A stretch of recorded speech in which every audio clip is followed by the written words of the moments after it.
Good evening. If you would go and open your Bibles to Exodus chapter 15 as we start our service with tonight. Exodus chapter 15, that's where we're going to be for a bulk of our study tonight. I'm doing some summarizing there in chapters 15 through 17. It's good to be with you all tonight, to have opportunity to open God's Word one more time today. This morning's worship service is very, very powerful, and I appreciate so much the thoughts and the intention that went behind it, especially the singing that was really, really impacted me this morning, and hope that I felt that carried through as well tonight, and at Sister Sharon's memorial this afternoon as well. So it's been a good day of singing and remembering Christ's death and worshiping together with you, and hopefully my words can be helpful as well tonight. Tonight I want to bring to you a lesson. I'm kind of workshopping. I'm doing a lectureship with a friend from college in Mississippi later this year, and this is a lesson that was kind of on one of the lists that I'm going to be delivering, and I was trying to think of how I might preach this lesson. I realized in the last couple months, or last couple weeks, I just felt this is a lesson that our congregation needs to hear. It's a lesson that I need to hear personally. I want to talk to you tonight about the provision of God in the wilderness. And I particularly want to look at Exodus chapter 15 through 17. That we're going to be talking about the wilderness wandering preceding Mount Sinai, not the following. But when we talk about the book of Exodus, before we really get into our text here, the book of Exodus is really about one central question. It's about who is Yahweh? Who is the God behind the name I am? And in every movement in the story, God, Yahweh, is continually revealing to his people who he is, what his name means. He shows that repeatedly in both his word and also his deeds.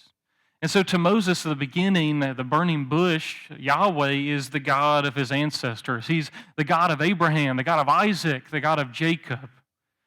To Israel, having overcome Egypt and their gods through the 10 plagues, through the Passover, through the Red Sea, Yahweh is the Most High God. He is the divine warrior. He's the great Redeemer.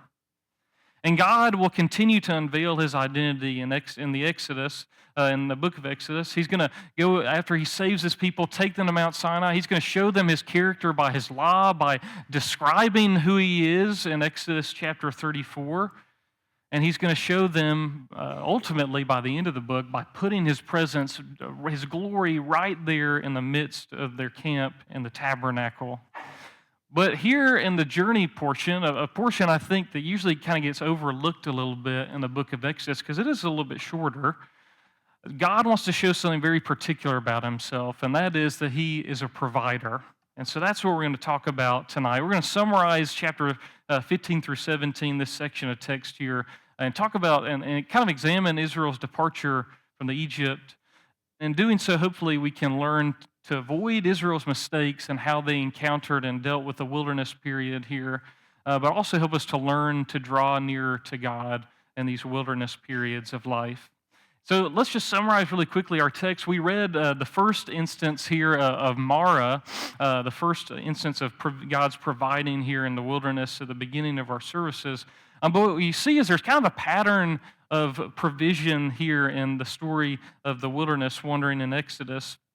That after the Exodus and the Red Sea, there's this 3-month journey that takes place, and Israel keeps moving from location to location, going closer to Sinai.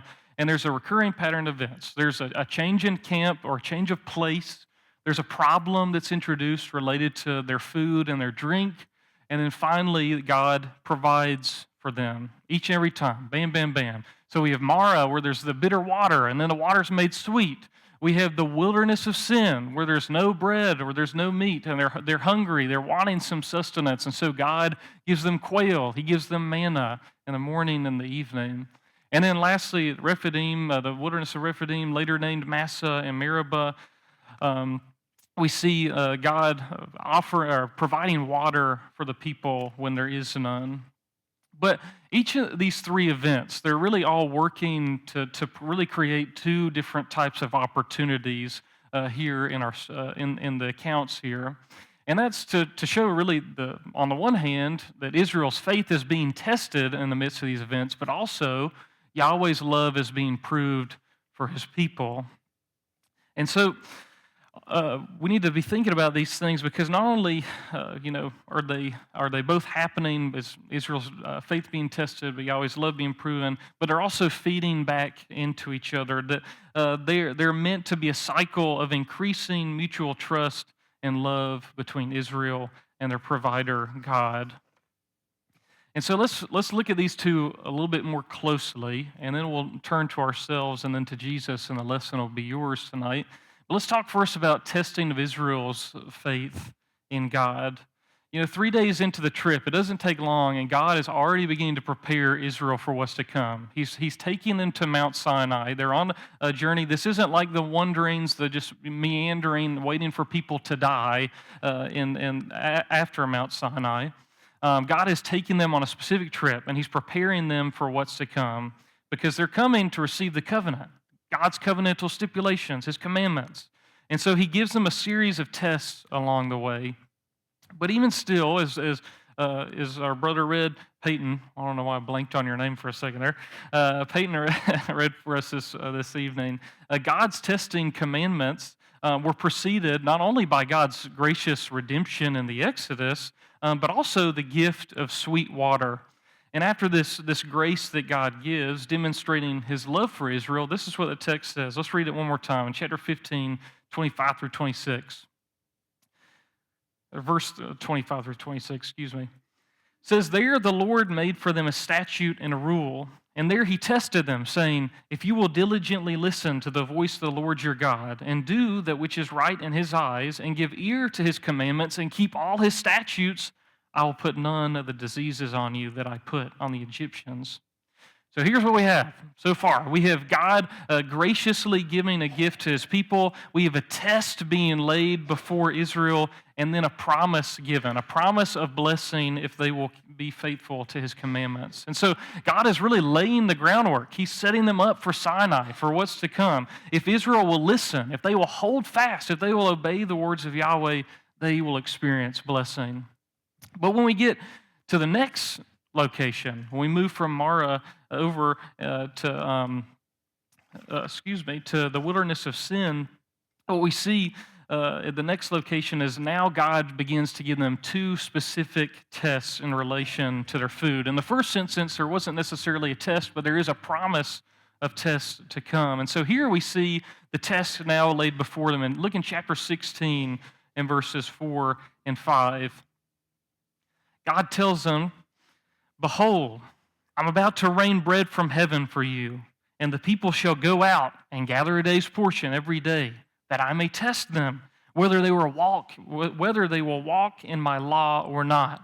And on the sixth day, when they prepare what they bring in, it will be twice as much as they gather daily." And so there's kind of two tests that are kind of laid before them because the manna and the quail that's given to them, particularly here in regards to the manna, revolving around the daily bread that they're given and the Sabbath.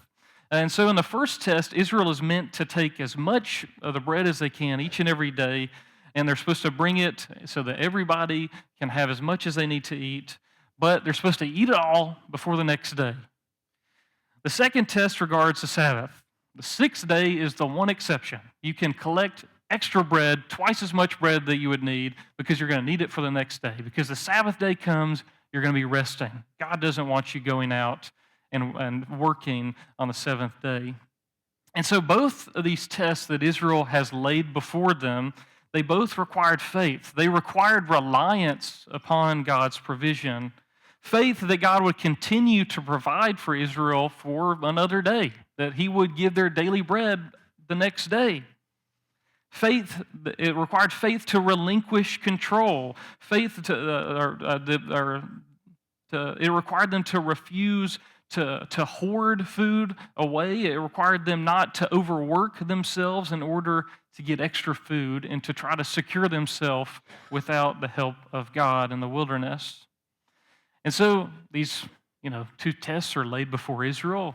Well, unfortunately, we know the story. We know that it doesn't end very well, that Israel fails repeatedly. They take back more food than they ought to, and it gets, maggots in it before the next day. They go out on the Sabbath day, and Moses scolds them.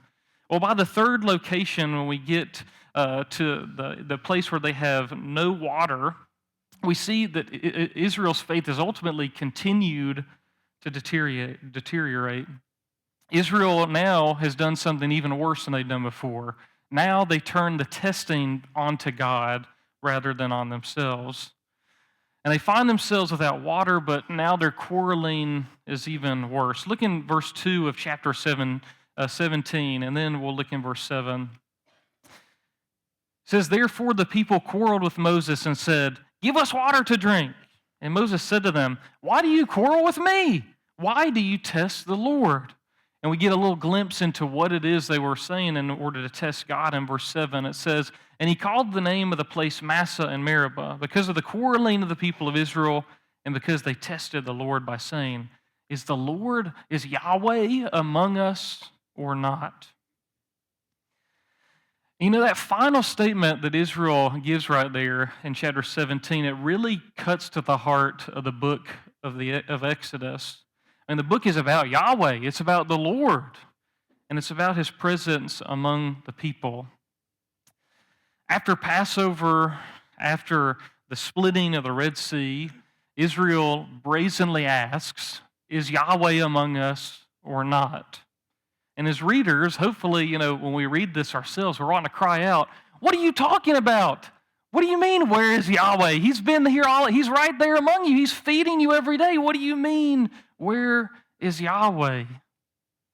The people of Israel didn't stand up to their test in the wilderness. Their faith was found wanting. But while their faith wasn't found pure, we see that God's love continued to be true to his people, to be faithful, to be steadfast. And God is so abundantly patient with his people here after the Exodus. And this is really, if you read later in contrast to the later 40 years in the wilderness, God, he doesn't get angry with the people here. Moses is the only one in chapter 16, verse 20, to get angry at the people. There's nowhere it says God was upset at the people at this time. He's incredibly patient with them. And even though God will judge Israel for doing some of the same things here before Sinai, before they received the covenant, later on, we at least see here he is strictly merciful to the people. And I think the reason why that is because, as I mentioned in a sermon a couple weeks ago, we talked about the marriage metaphor in the Old Testament. Turn with me to Hosea 2 really quick. I just love this verse so much, and I wanted to bring it back up because I think it's just such a beautiful image of God's love for Israel and for his people. But I think, the reason why God is so merciful in this moment is he's trying to prove his love for Israel to them. And, this is how Hosea is picturing his relationship, the relationship between God and Israel. It's this relationship of a young man almost courting, his betrothed, and that's the picture that Hosea is painting here when he says in verse 14, "Therefore, behold, I will allure her and bring her into the wilderness and speak tenderly to her. And there I will give her vineyards and make the valley of Achor a door of hope. And there she shall answer as in the days of her youth, as at the time when she came out of the land of Egypt." It's this picture of courtship. It's God enticing Israel with gifts, trying to show that he loves her, that he can take care of her, he can provide for her in this barren wasteland. But when we think about Exodus in particular, as God is trying to woo Israel, as we want to try to visualize here, there's three things specifically in our text in particular that God is trying to show about himself as this provider. The first one that we see is that he says, as we read at the beginning of the service, that he wants to show them that he is their healer, that he is offering them blessing, as the end of chapter 15 says. Not only God is promising to keep them from harm, but he's also promising to bind up their wounds. It's kind of like the water of Marah itself. God not only turns the water potable, he makes it drinkable, but he makes it sweet. And that's pretty cool. It's like drinking Gatorade or something in the wilderness, and the Gatorade before they even had it. So you can tell I'm going off my notes right there. Abby, if she was here, she'd be rolling her eyes like, oh my goodness.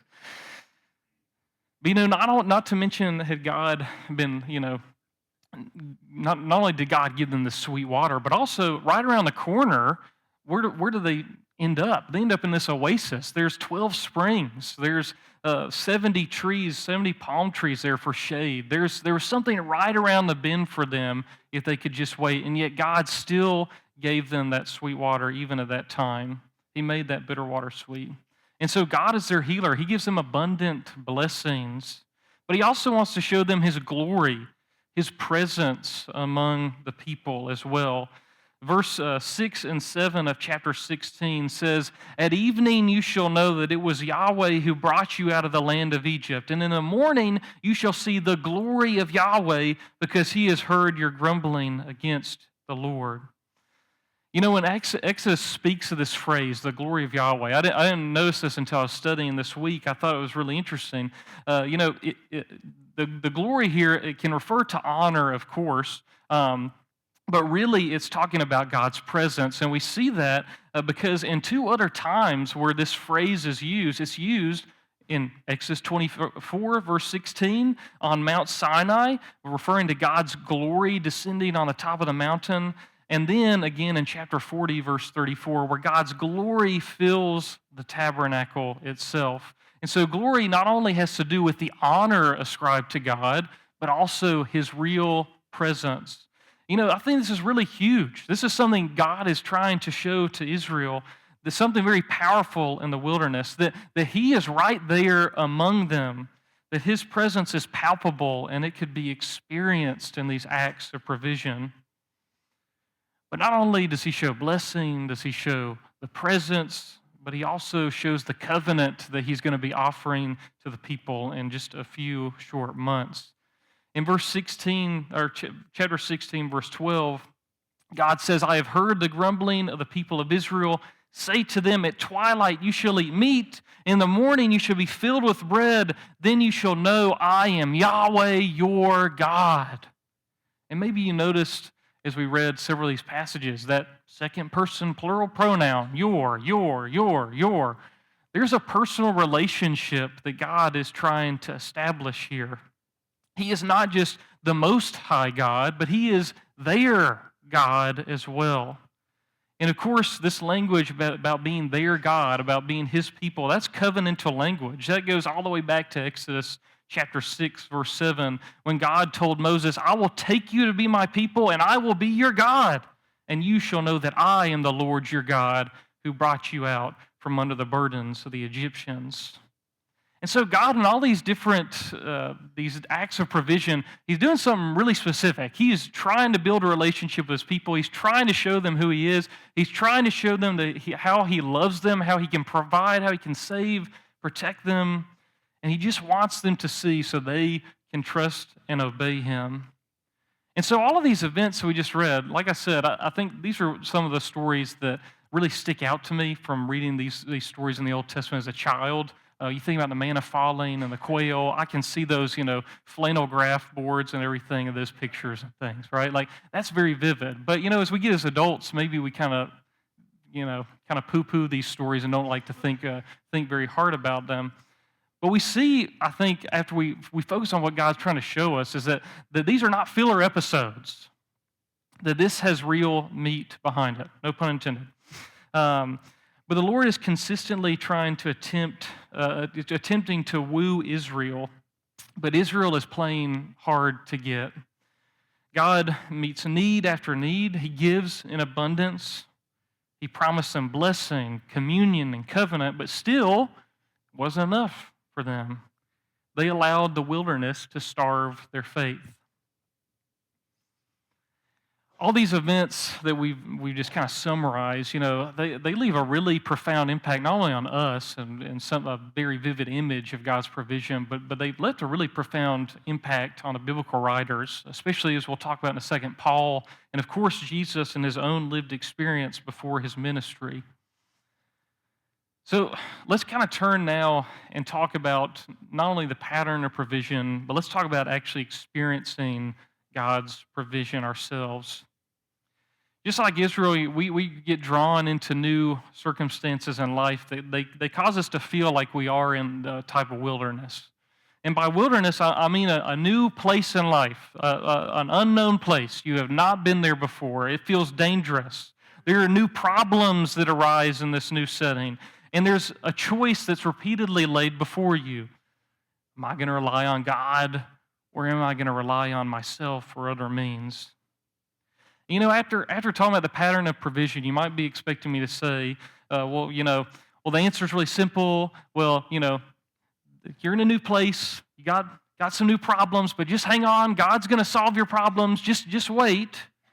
That's true. Amen. That's what I want to say. But also, in a moment of intense suffering, if somebody just gives you that quick little, quip of advice, that feels really hollow, doesn't it? When you feel in the midst of the throes of the wilderness, when someone just gives you a trite, quick response on how you should handle it, it feels hollow. I know a lot of people here, and big reason why I wanted to preach this sermon tonight is I know a lot of people are going through a lot of things right now, some pretty serious things at our time. There's people, we just put laid a sister to rest this afternoon. People have experienced recently within the last year or are about to anticipate the loss of some loved ones, some people that they're very close to who have impacted them. There are mentors, that are parents, that are spouses. We have people that are caring for others that have severe health problems, caring for their own health problems. And sometimes there's a lot of y'all that are doing both at the same time, and I do not know how you're doing that. We got people working through conflicts with spouses, with children, people who are carrying the weight of loved ones and their sinful choices and are still trying to help them pick up the pieces of their life. We have people who have doubts in their faith, people with unresolved questions, people who are struggling financially and searching for work. The struggle with the wilderness period is that while you're waiting on God's provision, while you're in the heat of the wilderness, it doesn't feel like God's trying to woo you. That's not the picture you feel in that moment, that God is trying to entice you to show, He's trying to show you how much He loves you in the midst, right? Because you haven't felt that provision quite yet. I mean, you feel it in those moments when you get to the other side, but in the heat of it, you don't really know how things are going to end. Your faith is being tested. It's one thing to read about God's provision, but it's definitely another thing to experience it. So how do we handle these wilderness periods? I think, one of the first things is we can heed Israel's warning. And of course, that's the starting place to learning how do we endure the wilderness. Well, we need to learn how Israel failed to survive the wilderness properly. Pondering their past teaches us not only, I think, how to survive the wilderness, but really to turn these wilderness experiences into opportunities where we draw nearer to God in the midst of intense suffering and uncertainty. It's really easy to beat up on the Israelites when you read their stories. But we share a lot more in common with them than we let on. And that's really Paul's point in 1 Corinthians chapter 10. Paul talks about us sharing in the Israelites' blessings, that we had the same blessings. We passed through the water just like they did. We eat the same spiritual food, the spiritual drink. We had the spiritual rock that is Christ. We have the same blessings of Israel. But he goes on to say, not only do you have the same blessings, but you also had the same opportunity of falling as well, as falling in the wilderness. Paul goes on to say that in verse 5, with most of them God was not pleased, for they were overthrown in the wilderness. And so Israel needs to become an example for us, a type for the church. He says these are things that took place as examples for us, that we might not desire evil as they did. And they were written down for our instruction. But the passage I really want us to focus on is here in verse 12 and verse 13. Paul, he's pointing out to us here that, not only to his audience, to the Corinthians, who were struggling with food sacrificed to idols and how to respond appropriately to that issue, but I think this is kind of emblematic of just what the wilderness kind of does to you as well, the different kind of polar opposite directions that the wilderness pushes you towards, and that's self-reliance and despair. On the one hand, Paul warns in verse 12, read with me here. He says, "Therefore, let anyone who thinks he stands take heed lest he fall." He talks about self-reliance, about pride, about arrogance in the face of the wilderness. But then on the other hand, instead of warning, now he comforts the brethren. He says, "But no temptation has overtaken you that is not common to man. God is faithful, and he will not let you be tempted beyond your ability. But with the temptation, he will also provide the way of escape, that you may be able to endure it." And so not only does he warn us of self-reliance, but also he warns us against despair. You know, in the wilderness, we got to refuse both of these kind of polar opposite options. We got to refuse to immediately admit defeat, but we also have to refuse to think that we can somehow do it all ourselves at the same time. And Israel really struggled with both of these attitudes. If you think about chapter 16 and verse 3, if you want to turn back there, this is a passage we know really well, and this is one we really want to hammer Israel for when we read it. But in their second test that Israel is given, Israel, they begin to give up feeling, or they begin to give up because they're feeling like there's really no escape in the wilderness, that things are not going to get any better. And so they start looking back fondly on their old life of slavery, and they start blaming God for everything. And they say, "Would that we have died by the hand of the Lord in the land of Egypt, when we sat by the meat pots and ate bread to the full. For you have brought us out into the wilderness to kill this whole assembly with hunger." But then on the flip side, not only is Israel despairing, but then we saw them at other times trying to procure their own provisions rather than trusting in God's provision. They hoarded food overnight. They went out on the Sabbath to collect more manna, but it wasn't there. They didn't want to let go and be happy with God's daily bread, and so they tried to become self-reliant at times. You know, we read 1 Corinthians, we read Exodus, and we start thinking, we know, oh, Israel is very silly. Good thing we're not like them, you know. But how often do we do the same exact sort of thing? Maybe it's just not as obvious to us. How often do we go and we rewrite our past just so we can justify going backwards again?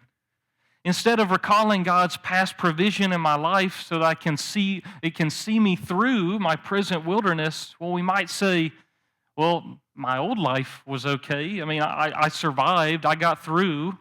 And since God doesn't feel like God's here now, I guess I'll go back with what worked before.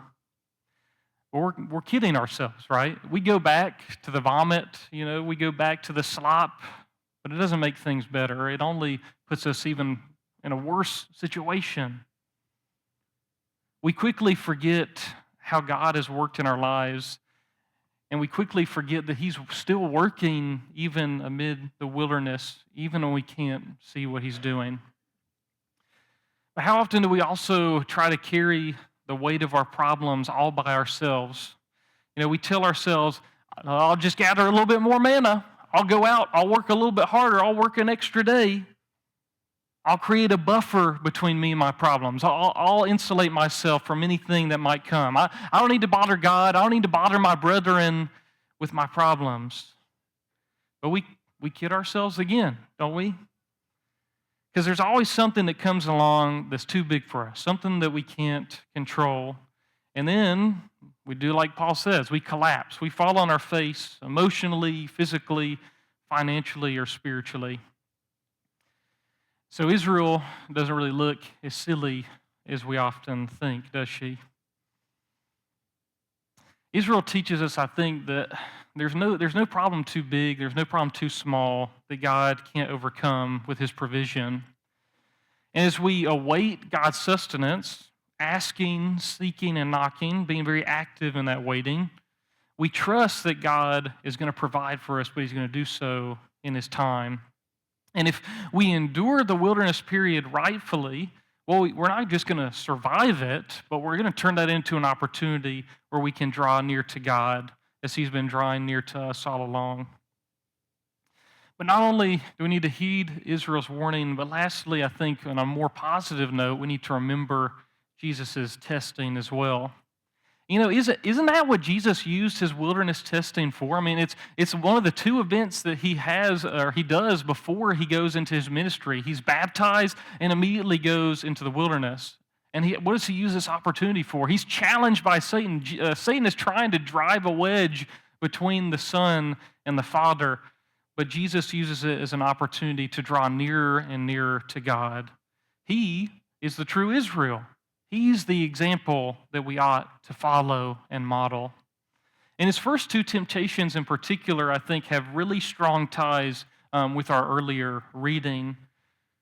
Both of the quotations that Jesus cites here in defense against Satan come from the book of Deuteronomy, and they concern God's wilderness provision after the Exodus. And first, Jesus is tempted by Satan to turn stones to bread. And of course, we know Jesus' famous response. He says from Deuteronomy chapter 8, verse 3, "Man shall not live by bread alone, but by every word that comes from the mouth of God." Jesus had been fasting for 40 days. It was pretty intense.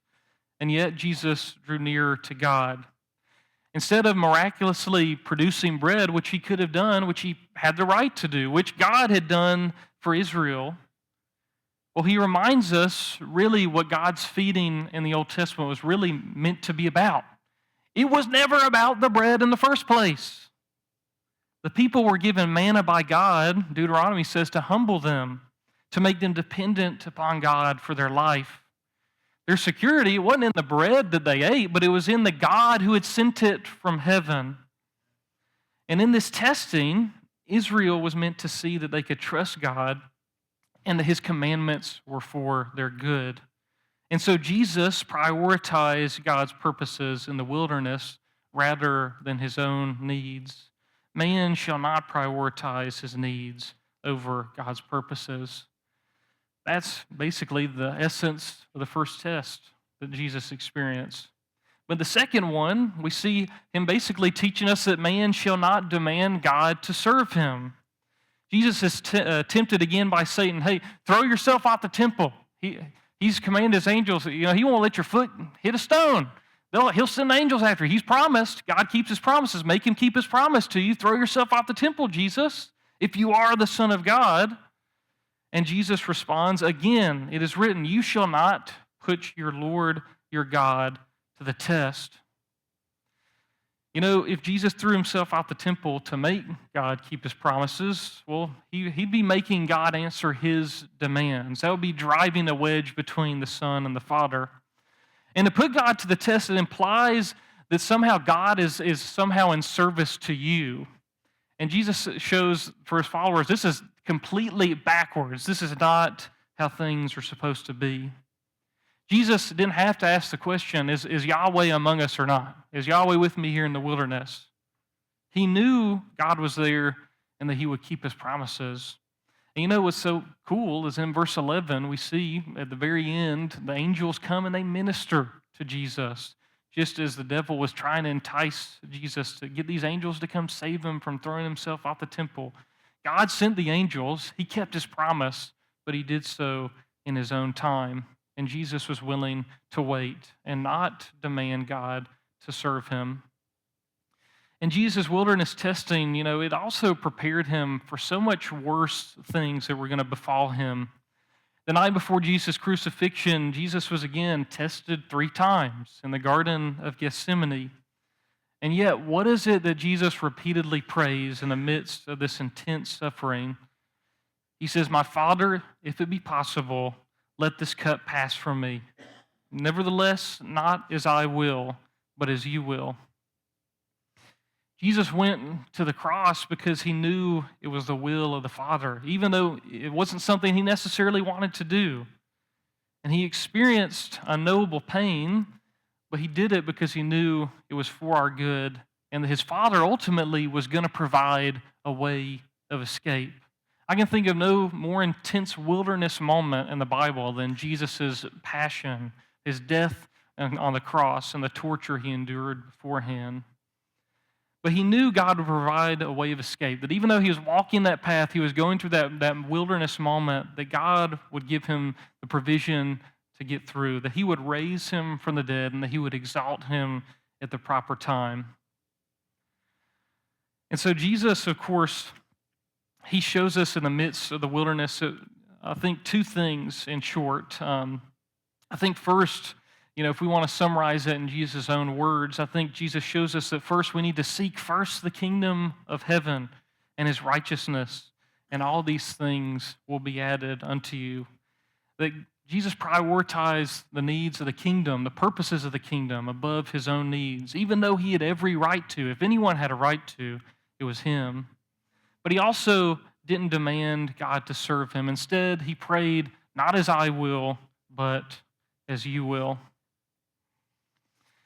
Israel's circumstances are they're different from ours today. We don't experience God's provision in the same way that they do. We don't taste divinely sweetened water. We do have Gatorade, of course, but it's not quite divinely sweetened water. We don't eat manna. We don't have quail coming from heaven. We don't drink water out of a rock. So how is it that I can really know that God is present and that he loves me in the wilderness? Well, I think it's because we know Jesus. Because we know Jesus is the embodiment of God's character, the very character of God that God was trying to show in the story of the Exodus repeatedly. We see it most clearly. I think that's what Josh said this morning in his prayer. We see God's character most clearly in the person of Jesus. Everything in the Exodus pointed towards him. But Jesus' wilderness testing is not just a model, it's not just some moral lesson for us to learn, while it is that, but it's also a proof of his love for us as well. And when we suffer in the wilderness, it's hard. I hope tonight I have not made light of anything of what anyone's gone through or try to put a quick Band-Aid on anything people are enduring. It's difficult to go and walk the way of the wilderness, but in the midst of it, we get a glimpse into what Jesus did for us. Because when you walk the way of the wilderness, you're not only walking the way of Israel, but you're also walking the way of Jesus. When you walk the wilderness, you're walking the way of the cross, a walk of suffering, but suffering that leads not to simply death, but to resurrection glory. Glory shared with us by the messianic giver of living water, the true bread from heaven, and the one who gives us his body and blood to eat and drink. Jesus is the one who meets us in the wilderness. He's here. He's present. He's communing with you. He's healing you. He's giving you the blessing that you need if you'll just see. He entered into our suffering with us, and he will provide a way of escape, even if everything around you is telling you otherwise. So together, let's do the best we can. Let's lean on one another to look for his loving presence in our lives. Let's allow our faith to be tested, to be refined through each and every one of these trials that we're enduring right now until our Lord returns and vindicates us from all troubles. Tonight, if you have a need to accept the gospel message, to put on Christ in baptism, to have your sins forgiven, and to have that hope of glory, well, then we ask you to come now as we stand and as we sing.